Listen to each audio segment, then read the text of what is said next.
이 시간에는 우리 하나님 말씀 보는 시간 갖겠는데요. 오늘 본문은 로마서 12장 1절과 2절입니다. 우리 짧기 때문에 함께 한 목소리로 그냥 봉독을 하겠습니다. 다 같이 시작. 그러므로 형제들아 내가 하나님의 모든 자비하심으로 너희를 권하노니 너희 몸을 하나님이 기뻐하시는 거룩한 산 제물로 드리라. 이는 너희가 드릴 영적 예배니라.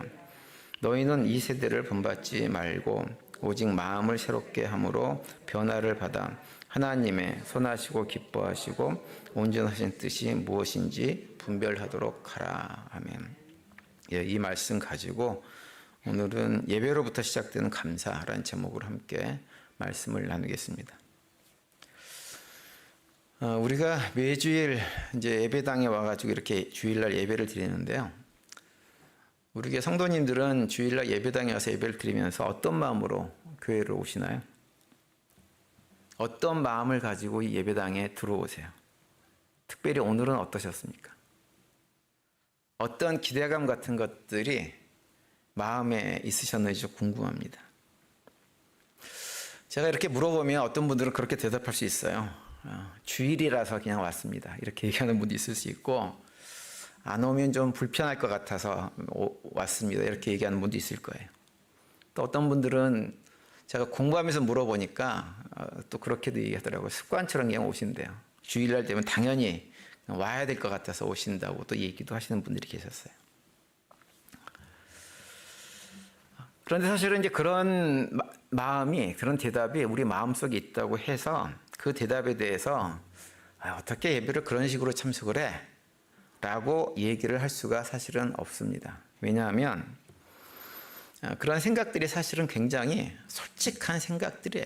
솔직한 생각들. 제가 성경 공부하면서 성경 공부 참여하는 분들한테 이렇게 요구하는 게 뭐냐면 솔직한 자기 얘기를 좀 해달라고 하는 거예요. 그래야 뭔가 얘기를 해줄 수가 있으니까. 자꾸 이게 포장해가지고 종교적으로 그럴듯한 대답을 하는 것은 별로 서로 간에 도움이 되지 않습니다. 근데 주일날 교회 오면서 특별한 감흥도 없고 기대감도 없고 그냥 주일날이 됐으니까 습관처럼 참석하고 이렇게 대답이 그냥 어떻게 보면 솔직한 대답입니다. 그래서 우리가 실질적으로 우리의 현실을 좀 직시해보면 우리가 예배를 드리지만 그 어떤 기대감을 가지고 예배에 참석하는 것이 쉽지 않은 것이 우리의 현실입니다. 매주 와서 찬송은 부르지만 찬송 앞에서 부르는 사람 따로 나 따로 앞에서 부르든지 말든지 나는 절대로 입을 안 벌릴 거야. 뭐 이런 생각이 들어가지고 전혀 찬양을 안 따라 하시는 분들도 있고 기도를 할 때도 기도 시간에 저분은 왜 이렇게 말을 더듬냐, 저분은 왜 이렇게 기도를 길게 하냐, 저분은 왜 이렇게 기도를 짧게 하냐, 뭐 온갖 생각을 하면서 기도에 집중하지 못하는 이런 것이 우리들의 현실입니다. 올해 저희 교회 표가 뭔가요?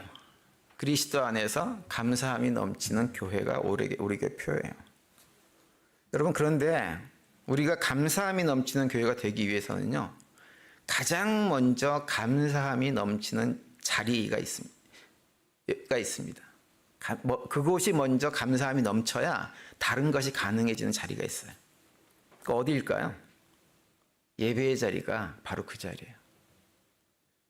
예배의 자리부터 감사함이 시작돼야 돼요. 예배의 자리부터 우리 감사함이 회복돼야 됩니다. 그것이 필요합니다. 왜냐하면 예배라고 하는 것은 무엇이냐? 우리 신앙생활의 전체 영역에 있어서 가지고 가장 기본이 되는 자리가 예배의 자리이기 때문에 여기서 감사가 회복되지 않으면요, 다른 감사는 회복되기가 쉽지 않습니다. 여러분, 만약에 우리가 예배를 드리면서도 우리 마음속에 감사함이 없어요. 그러면 그 이유가 뭘까요? 여러 가지 이유가 있을 거예요. 근데 제가 볼 때 그 많은 이유들 가운데 한 가지 꼽으라 그러면 사실 우리 마음속에 감사함이 사라진 것은 아닌데 어떤 문제가 있냐면 하나님께서 주신 은혜가 이제는 너무 익숙해져 있다고 하는 거예요. 그래서 그 하나님의 은혜에 대한 감사가 고백이 잘 안 돼요. 이게 사실은 우리한테 참 큰 문제 가운데 하나입니다. 성경에도 보면 그랬던 사람들이 있어요. 누구냐 하면 광야에서 생활하던 이스라엘 백성들이 그랬어요. 이스라엘 백성들은 출애굽하는 과정에서 뿐만 아니라 광야 생활하면서 매일매일 뭘 경험하고 살았냐면 하나님께서 행하시는 기적을 경험하면서 살았습니다. 홍해가 갈라지는 경험부터 시작해가지고 반석에서 물이 나오는 것을 직접 목도하기도 했고, 또 배가 고프다 그러니까 하나님께서 하늘에서 만나를 이렇게 내려주셔서 배불리 먹고, 또 메추라기는 막 입에 단내가 날 정도로 많이 주셔가지고 고기를 풍성하게 먹었습니다. 광야 생활하는 동안에 단 하루도 굶은 날이 없었고, 하나님께서 먹이지 않는 날이 없었고, 모든 날들이 기적을 체험하고 하나님의 역사를 경험했던 시간들이 광야 생활이었어요. 그런데 어느 날 그들이 이렇게 얘기합니다. 이 하찮은 음식이 이제는 싫다, 이렇게 얘기해요. 이 하찮은 음식이 이제는 싫다. 민수기 21장 5절에 보면 이렇게 말씀하고 있어요. 백성이 하나님과 모세를 향하여 원망하되 어찌하여 우리를 애굽에서 인도해내어 이 광야에서 죽게 하는가. 이곳에는 먹을 것도 없고 물도 없도다. 우리 마음이 이 하찮은 음식을 싫어하노라 하며, 이렇게 기록하고 있어요. 여기서 하찮은 음식으로 번역된 단어, 히브리어 단어 어원적 의미를 살펴보면 어떤 의미냐면 가치가 없다고 느끼는 음식, 경멸하는 음식이라고 하는 표현이에요. 그러니까 이스라엘 백성들이 하나님께 주신 음식을 하찮고 가치 없고 경멸하는 것으로 취급을 했다고 하는 거예요. 여전히 매일매일 하나님의 역사, 기적을 경험해 살아가는 사람들이 그 기적에 대한 은혜는 잊어버리고 감사는 잊어버리고 오히려 불평하고 원망하고 있었던 거예요. 그들이 그렇게 원망하는 것이 기적이 사라져서가 아니에요. 은혜가 사라져서가 아니에요. 은혜가 멈춰서 그런 것이 아니에요. 그들이 그런 불평을 하고 원망을 했던 그 이유는 딱 한 가지예요. 하나님께서 매일매일 부어주시는 그 은혜가, 기적이 그냥 이제는 익숙해져서 더 이상 특별할 것이 없어진 것이 원인이에요. 그래서 처음에는 기쁨으로 감사함으로 막 받아서 먹고 했던 그 음식들이, 만나가 이제는 투덜거리는 하찮은 음식으로 전락해버린 것입니다. 여러분, 우리의 모습은 어떤가요? 우리도 그런 생각하지 않습니까? 예배 매주일 가보니까 똑같더라. 말씀도 매번 들었더니 이제는 똑같더라. 처음 오셨을 때는 좀 괜찮았는데 들어보니까 그 말씀이 그 말씀이더라. 그러면서 별로 감흥이 없어요. 찬송가도 다 아는 노래 맨날 부르고, 어떤 경우는 왜 우리 교회는 맨날 모르는 노래만 부르냐라는 불평이 나오기도 하고. 여러분, 우리가 그렇게 불평하는 이유, 우리들의 문제는 예배가 변하지 않아서가 아니고요, 말씀이 약해져서도 아닙니다. 문제는 뭐냐? 우리들의 무뎌진 마음 상태가 바로 문제예요. 그거 우리 마음에 무뎌졌기 때문에 발생하는 일입니다. 하나님의 사랑이 작아진 것도 아니고 십자가의 능력이 사라진 것도 아니고, 문제는 우리가 그 모든 것에 이제는 익숙해져 있어요. 마치 부모들이 자녀들을 사랑으로 키웠는데 이 자녀들이 컸다고 어렸을 때 받지 못한 사랑, 상처받은 것만 기억하고 그 사랑과 은혜는 기억하지 못하고, 부모 얘기만, 자녀들끼리 만나면 부모 얘기할 때 부모의 좋은 얘기를 합니까? 나쁜 얘기를 합니까? 상처받은 얘기만 해요. 부모가 자기한테 잘해준 얘기는 기억 안 하고 맨날 부모가, 엄마 아빠가 옛날에 이랬대, 이러고 앉아있다고요. 그거와 똑같이 하나님께서 이미 지금도 우리에게 놀라운 은혜를 베풀어주고 계시는데도 그 은혜를 다 잊어버리고 그걸 당연하게 생각하고 살아가는 거예요. 그렇기 때문에 어느 순간부터 예배가 기쁨이 아니라 그냥 의무가 되어져 버렸고, 감사가 아닌 부담이 되어져 버려 있는 것은 아닌지 우리가 좀 스스로 점검을 해봐야 됩니다. 오늘 우리가 읽은 본문 로마서 12장 1절에 보시면 이렇게 말씀합니다. 그러므로 형제들아, 내가 하나님의 모든 자비하심으로 너희를 권하노니 너희 몸을 하나님이 기뻐하시는 거룩한 산 제물로 드리라. 이는 너희가 드릴 영적 예배니라. 이렇게 말씀하세요. 오늘 저희들이 읽은 로마서 12장 1절과 2절 말씀은 무엇을 얘기해 주는 말씀이냐면, 예배의 본질이 무엇이냐라고 하는 것을 아주 정확하게 우리에게 말씀해 주는 본문이에요. 그런데 사도 바울이 예배의 본질에 대해서 말씀을 시작하면서 첫 마디가 뭐냐면 그러므로, 이렇게 시작. 그러므로라고 하는 말은 어떤 의미냐면 앞의 내용과 뒤의 내용을 논리적으로 연결하는, 문법적으로는 관계부사라고 하는 그런 단어예요. 그래서 그러므로라고 시작했다고 하는 것은 무엇을 의미하냐면, 사도 바울이 예배의 본질에 대해서 얘기하기 앞서 가지고 그 예배에 참석하는 자들이 반드시 기억해야 될 것을 앞에서 이미 다 얘기했다고 하는 것을 의미하는 거예요. 그것이 그러므로예요. 내가 여태까지 쭉 얘기했으니까 그러므로 이제는 우리가 예배는 이렇게 드리자 이렇게 말씀하고 있는 거예요. 그러면 사도 바울이 로마서 1장부터 11장까지 12장 앞에서 한 얘기는 뭔가요? 그 내용을 간단히 정리하면 그거예요. 우리는 죄인이었다고 하는 거예요. 망가진 인생이었다고 하는 거예요. 그리고 우리 스스로 절대로 구원의 자리로 나갈 수 없는 존재였다고 하는 거예요. 그것을 강조하면서 그랬던 우리를 하나님이 사랑해 주시고 독생자 예수 그리스도를 이 땅에 보내주셔가지고 십자가에 죽게 하심으로 우리를 망한 인생에서 죽은 인생에서 건져내서 하나님 백성으로 새로운 삶을 살게 해주셨다고 하는 것이 로마서 1장부터 11장까지 기록된 내용이에요. 그 말씀을 쭉 하시고 나서 그러므로 말씀하시면서 뭐라 그러냐면 너희 몸을 산 제물로 드리라 이렇게 말씀을 하고 있어요. 다시 말하면 우리 몸을 산 제물로 드리는 것이 뭐냐? 참된 예배라고 하는 거예요. 그러니까 사도 바울이 이 로마서 12장 1절에서 강조하는 것은 우리가 드려야 되는 예배는 단순하게 하나님께서 예배 드리라 라고 명령하셨기 때문에 의무로 드리는 것이 아니라고 하는 거예요. 우리가 드려야 되는 참된 예배는 하나님께서 우리에게 베풀으신 건 놀라운 은혜들에 대해서 반응하는 것이고 일상의 삶에서 그것을 나타내며 살아가는 것이 무엇이냐? 참된 예배다. 이렇게 우리에게 권면을 지금 해주고 있는 것입니다.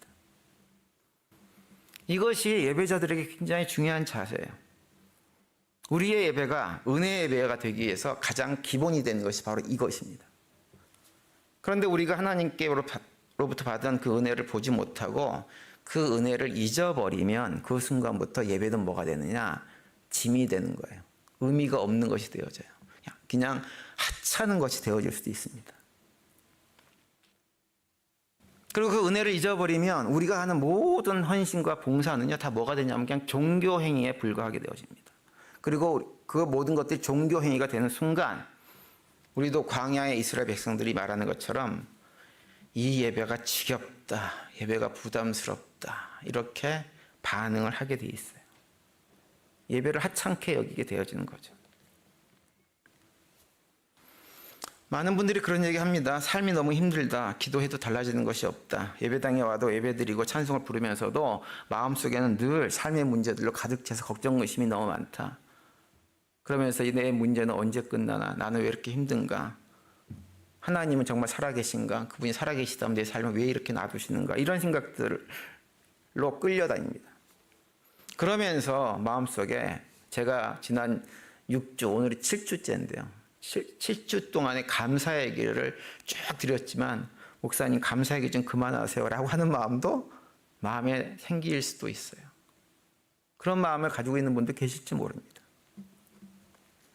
여러분, 그런데 우리가 알아야 될 것은 뭐냐면 감사라고 하는 것은요, 문제가 사라질 때 하는 것이 아니라고 하는 걸 기억해야 됩니다. 감사도 언제 생기는가? 언제 가능하냐? 그러므로를 기억할 때 감사가 가능한 거예요. 다시 말하면 하나님께 받은 은혜, 받고 있는 은혜를 되돌아볼 때 생기는 것이 감사예요. 십자가의 은혜도 우리의 구원도 다 그대로예요. 하나님의 사랑도 변하지 않았고요. 그대로예요. 그런데 문제는 뭐냐? 우리 안에 그 하나님의 사랑과 은혜가 잊어버려서 마치 없는 것처럼 생각이 되어진다고 하는 거예요. 그렇게 살아간다고 하는 거예요. 여러분, 우리가 이따가 병원 가잖아요. 병원 가면 많은 종류의 사람들을 만나죠. 그죠? 그 중에서는 어떤 분들은 목발을 짚고 있는 분도 있고, 휠체어를 타고 다니는 분도 있고, 어떤 분들은 산소통을 메고 있는 분들도 있고, 어떤 경우는 아주 중증장애, 선천성 중증장애를 앓고 있는 사람을 보는 것도 보기도 하고 여러 종류의 사람들을 만납니다. 그래서 그런 질병들 때문에 고통당하고 하는 아주 힘든 사람들을 보게 되는데요.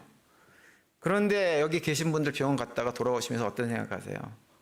그럴 때 항상 하시는 게 있어요. 아유, 하나님께서 나를 이렇게 편안하게 걸어 다니게 하신 것만 해도 감사하다. 그때는 그 생각을 해요. 그때는 그 생각을 하세요.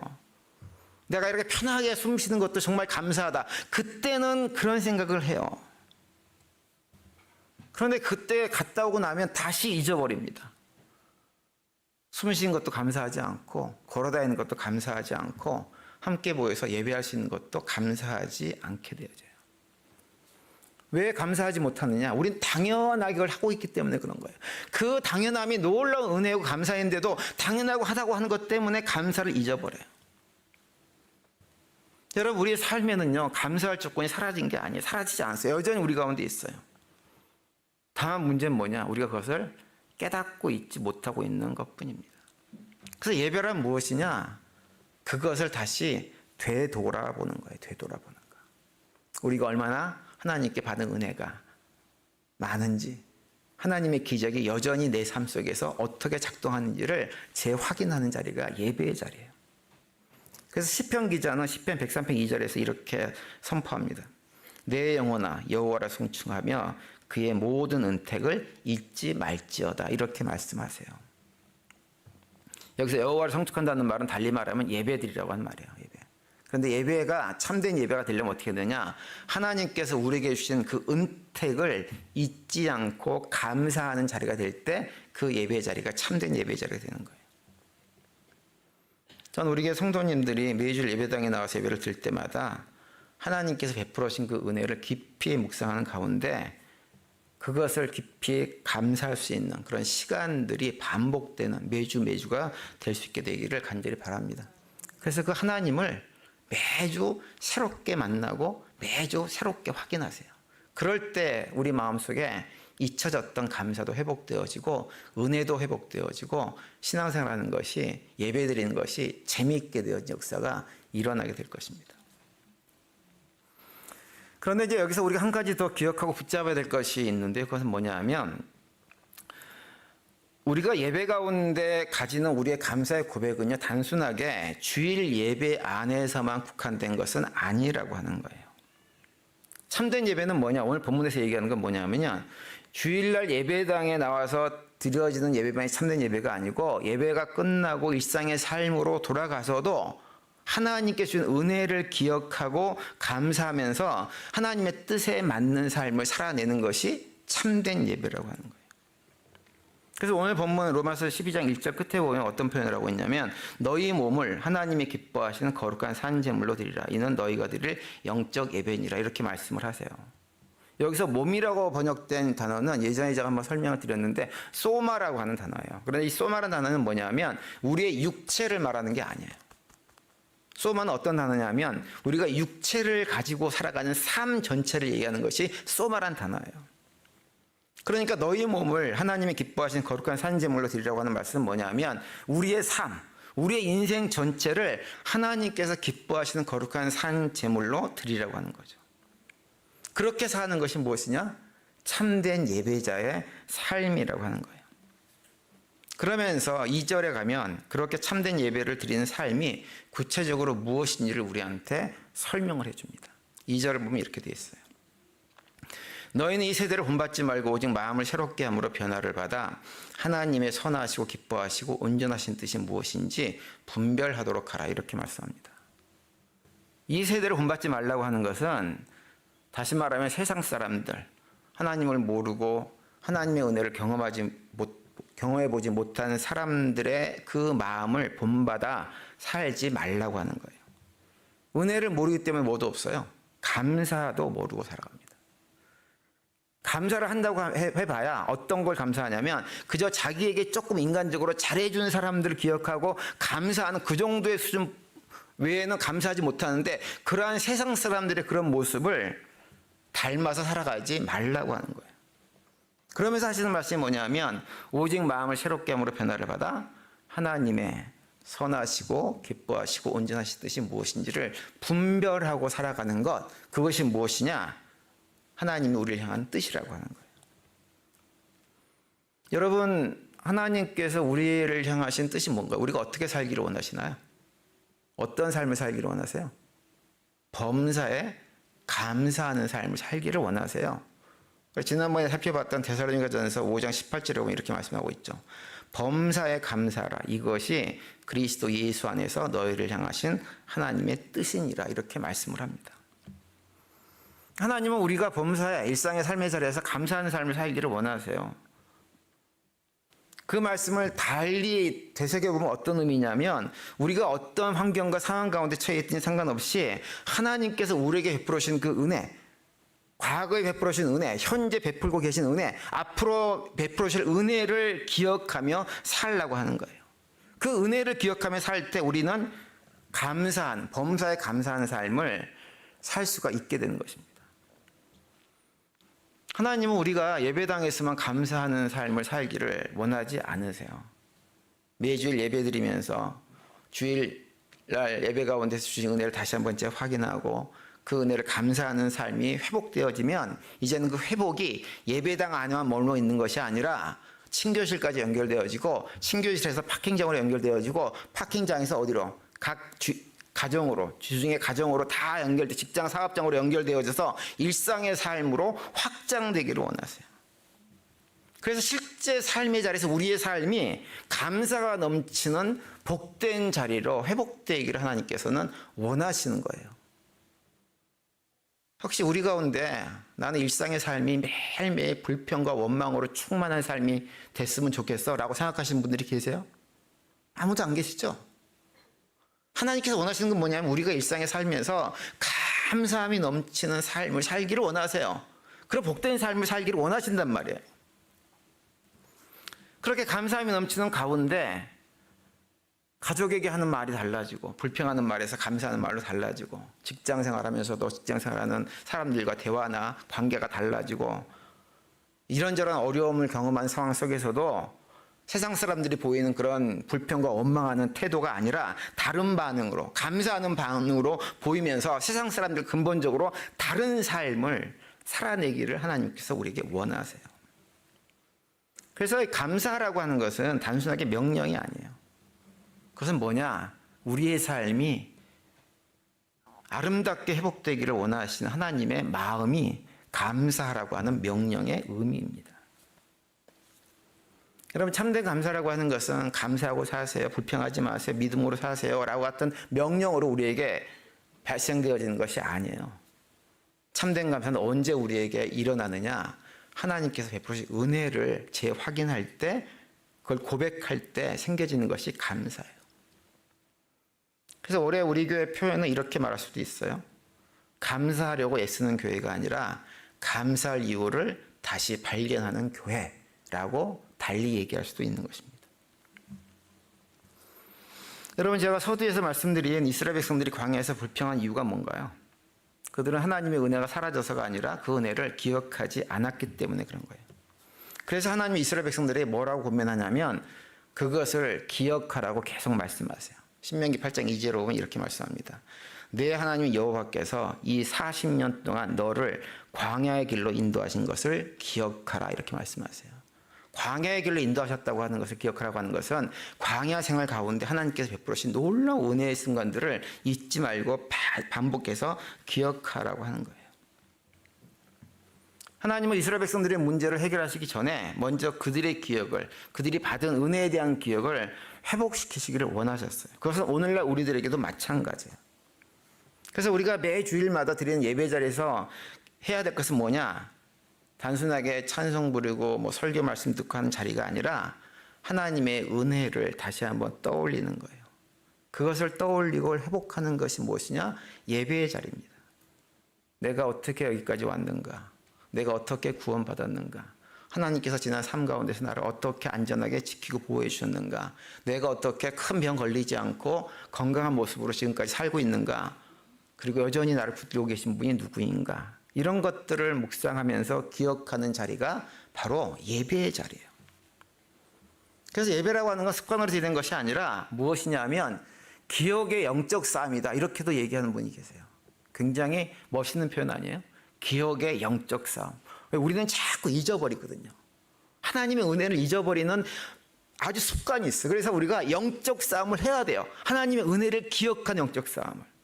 그래서 그 은혜를 잊지 않기 위해서 싸우는 것이 뭐냐? 바로 이 예배의 자리인 거예요.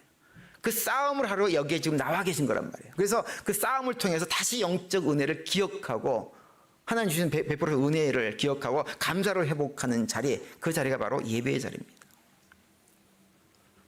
그런 영적 싸움을 통해 가지고 예배 가운데 은혜가 회복되어지고 감사가 회복되어지면 어떤 일이 벌어질까요? 우리의 예배의 태도는 어떻게 달라질까요? 찬송은 그냥 부르는 노래가 아니고 우리의 마음속 깊은 곳으로부터 올려나오는 고백이 되어지고요. 기도는 의무가 아니라 하나님과 나눈 아주 행복한 대화가 되어지지 않을까요?